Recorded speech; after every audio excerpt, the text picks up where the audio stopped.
नमस्कार दोस्तों, मैं राजकुमार मौर्य प्रखर इंडिया यूट्यूब मंच पे आपका स्वागत है। समाजवादी पार्टी से बड़ी खबर आ रही है स्वामी प्रसाद मौर्य को लेकर। स्वामी प्रसाद मौर्य ने लोकसभा चुनाव से पहले राज्यसभा का चुनाव हुआ था। राज्यसभा चुनाव के कई दिनों पहले जब राज्यसभा के प्रत्याशियों का ऐलान नहीं हुआ था, तभी इन्होंने पार्टी के राष्ट्रीय महासचिव पद से इस्तीफा दे दिया था। और इस्तीफा देने के पीछे इन्होंने कारण बताया था। कारण क्या बताया था? बहुत लंबी चौड़ी चिट्ठी है।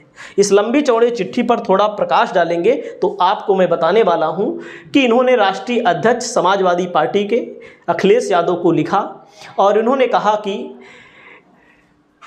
पार्टी का जनाधार लगातार हमने बढ़ाने का प्रयास किया। असल बात इनके बयानों के कारण, स्वामी प्रसाद मौर्य जी के बयानों के कारण बताया जाता है कि इनको लगातार धमकियां मिल रही थी, गोली मारने, हत्या कर देने, 1 करोड़ 51 लाख, 21 लाख, 11 लाख, 10 लाख सुपारी लोग देने की बात कर रहे थे। तमाम तथाकथित कथित संत गुरु भी सुपारी देने की बात कर रहे थे कि स्वामी प्रसाद मौर्य का गला जो काट कर लाएगा उसको इतना पैसा दूंगा, उतना पैसा दूंगा, जीभ काट कर जो लाएगा।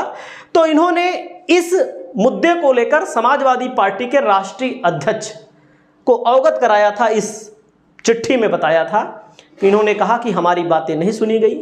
हालांकि ये बताया जाता है कि स्वामी प्रसाद मौर्य ने जो मुद्दे उठाए थे, जैसे जातिगत जनगणना को लेकर, आरक्षण को लेकर, बेरोजगारी, महंगाई, किसानों की समस्या को लेकर के जो जनता को भा रहे थे, इनके समर्थकों को, समाजवादी पार्टी के समर्थकों को भी भा रहे थे, और उसको लेकर के इन्होंने कई बार जो इनको धमकियां मिली अवगत कराया और इनके बयान को निजी बयान बता दिया जाता था। इस बयान पर कोई विशेष वो नहीं हुआ। तो इनके इस पद को लेकर, राष्ट्रीय महासचिव पद से तो इस्तीफा दे दिया इन्होंने, बाद में अपनी पार्टी बनाई। इस इस्तीफे को समाजवादी पार्टी ने अभी तक स्वीकार नहीं किया था, तब तक स्वीकार नहीं किया था। इन्होंने कहा मैं वेट करूंगा, मैं इंतजार करूंगा। 2-4 दिन इन्होंने इंतजार भी किया, 2-4, 10-15 दिन जो भी हुआ हो। उसके बाद लोग कहने लगे, खास करके ओम प्रकाश राजभर ने एक बार कटाक्ष किया कि अखिलेश यादव और स्वामी प्रसाद मौर्य मिले हुए हैं, और उन्होंने कहा कि जिस दिन अगर उनके पास हिम्मत है, उनके पास दम है, तो एमएलसी पद से इस्तीफा दे। तो स्वामी प्रसाद मौर्य ने कह दिया, जो पद समाजवादी पार्टी ने दिया है उसको हम सहसम्मान वापस कर देंगे। हालांकि इनके वापस करने से समाजवादी पार्टी को फायदा नहीं हुआ।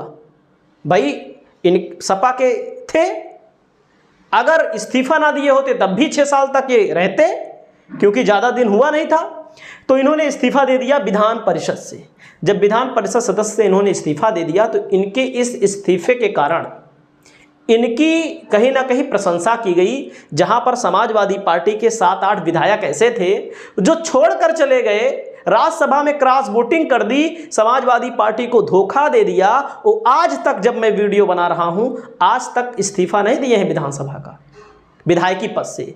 और हालांकि कुछ लोग ये भी कहते हैं, हमारा ये भी मानना है कि स्वामी प्रसाद मौर्य उन्हीं लोगों में से, कई लोग ऐसे थे जो इनको मानसिक तौर पर विक्षिप्त कह रहे थे, उल्टी सीधे बातें कह रहे थे, उन लोगों के कारण ही इन्होंने समाजवादी पार्टी छोड़ी थी।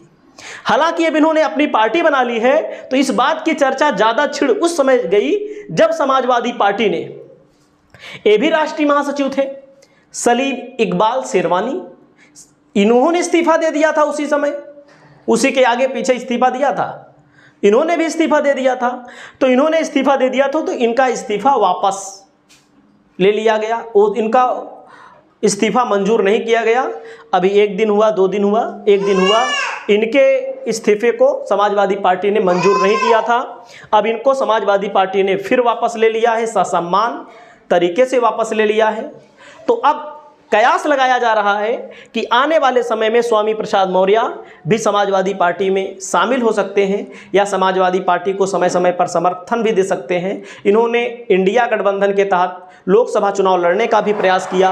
हालांकि इंडिया गठबंधन में सीटें जो हैं नहीं मिल पाई इनको, तभी खुद लड़े, कुशीनगर से चुनाव हार गए, क्योंकि चुनाव बाईपोलर होता है, सबको पता है। चुनाव जीतना आज के समय में बसपा जैसी मजबूत पार्टी के लिए असंभव है, असंभव है उत्तर प्रदेश में चुनाव जीतना, कोई भी सीट निकल जाए, बड़ी मुश्किल से निकल जाए। तब स्वामी प्रसाद मौर्य ने चुनाव लड़ा, जमानत भी जब्त हुई और अब स्वामी प्रसाद मौर्य को लेकर खबरें आ रही हैं 2027 के विधानसभा चुनाव से पहले एक बार फिर समाजवादी पार्टी के साथ हाथ मिला सकते हैं। आपकी क्या राय है? आप अपनी राय को बताइएगा।